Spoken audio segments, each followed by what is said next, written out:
புதிய குற்றவியல் சட்டங்களின் பெயர்களை ஒன்றிய அரசு பதில் தர ஆணையானது பிறப்பிக்கப்பட்டிருக்கிறது. அண்மை செய்தி, இந்திய அரசியலமைப்பு சட்டத்துக்கு முரணாக உள்ளதால் பல்வேறு கட்ட போராட்டங்கள் நடைபெற்ற நிலையில் ஒன்றிய அரசு பதில் தர சென்னை உயர்நீதிமன்றம் ஆணை பிறப்பித்திருக்கிறது. காஞ்சிபுரத்தை சேர்ந்த ஜீவன்குமார் தாக்கல் செய்த மனுவுக்கு 4 வாரங்களில் பதிலளிக்க ஒன்றிய அரசுக்கு உயர்நீதிமன்றம் உத்தரவு பிறப்பித்திருக்கிறது. புதிய குற்றவியல் சட்டங்களின் பெயர்களை புரிந்து கொள்வதில் மட்டுமல்லாமல் உச்சரிக்கவும் முடியவில்லை என மனு தாக்கல் செய்யப்பட்டிருந்த நிலையில் இதில் ஒன்றிய அரசு பதில் தர உயர்நீதிமன்றம் ஆணை பிறப்பித்திருக்கிறது.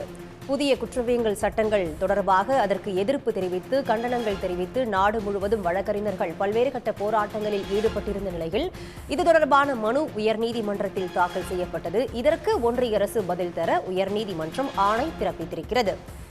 இந்த சட்டங்களை புரிந்து கொள்வதில் பெயர்களை புரிந்து கொள்வது மட்டுமல்லாமல் உச்சரிக்க முடியவில்லை எனவும் மனுவில் குறிப்பிடப்பட்டிருக்கிறது.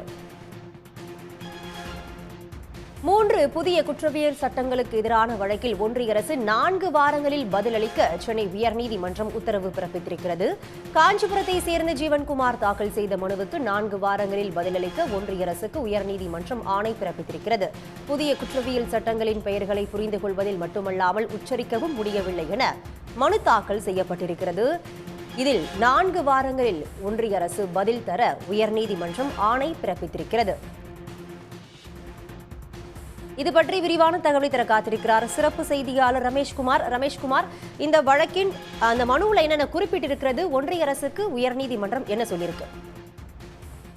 ஏற்கனவே திமுக சார்பில் இந்த இந்திய தண்டனை சட்டம், குற்ற விசாரணை முறை சட்டம் மற்றும் சாட்சிய சட்டங்களை மாற்றி எதிர்த்து தொடரப்பட்ட வழக்குல மத்திய அரசு பதிலளிக்க உத்தரவிடப்பட்டிருக்கிறது. இதே போல பெயர் மாற்றம் செய்யப்பட்டதுக்கும் எதிர்த்து வழக்கு தொடரப்பட்ட அந்த வழக்கும் நிலுவையில் இருக்கிறது. இந்த நிலையில தான் இந்த சட்டங்களுக்கு இந்தியில் பெயரிடப்பட்டது சட்டவிரோதமானது என அறிவிக்க கோரி காஞ்சிபுரத்தை சேர்ந்த விவசாயி ஜீவன்குமார் என்பவர் சென்னை உயர்நீதிமன்றத்தில் பொதுநல மனு தாக்கல் செய்துள்ளார். அந்த மனுவில் என்ன தெரிவித்திருந்தார் என்றால், இந்த புதிய குற்றவியல் சட்டங்கள் பெயர்களை புரிந்து கொள்வதில் மட்டுமில்லாம உச்சரிக்கவும் சிரமமா உள்ளதாக அவர் தெரிவித்திருக்கிறார். இந்திய அரசியலமைப்பு சட்டம் 348வது பிரிவின்படி நாடாளுமன்றத்துல அனைத்து குறிப்புகளும் ஆங்கிலத்தில் இடம்பெற்றிருக்க வேண்டும் எனவும் இதற்கு முரணாக 3 சட்டங்களும் இந்தியில் பெயரிடப்பட்டுள்ளதாகவும் மனுவில் அவர் தெரிவித்திருக்கிறார். 3 குற்றவியல் சட்டங்களுக்கும் ஆங்கிலத்தில் பெயர் சூட்ட மத்திய அரசு உத்தரவிட வேண்டும் என்று அந்த மனுவில் அவர் கேட்டுக்கொண்டிருந்தார். இந்த வழக்கை விசாரித்த பொறுப்பு தலைமை நீதிபதி கிருஷ்ணகுமார் மற்றும் நீதிபதி குமரேஷ் பாபு ஆகியோர் அடங்கிய அமர்வு இதுல 4 வாரங்களில் பதிலளிக்கும்படி மத்திய அரசுக்கு உத்தரவிட்டிருக்கிறது. மேலும் ஏற்கனவே தொடரப்பட்ட வழக்குகளோடு இந்த வழக்கையும் சேர்த்து பட்டியலிடும்படியும் நீதிபதிகள் உத்தரவிட்டிருக்கிறார்கள். சன் நியூஸ் வாட்ஸ்அப் சேனலை ஃபாலோ செய்யுங்கள். QR கோடை ஸ்கேன் செய்து சன் நியூஸோடு இணைந்திருங்கள்.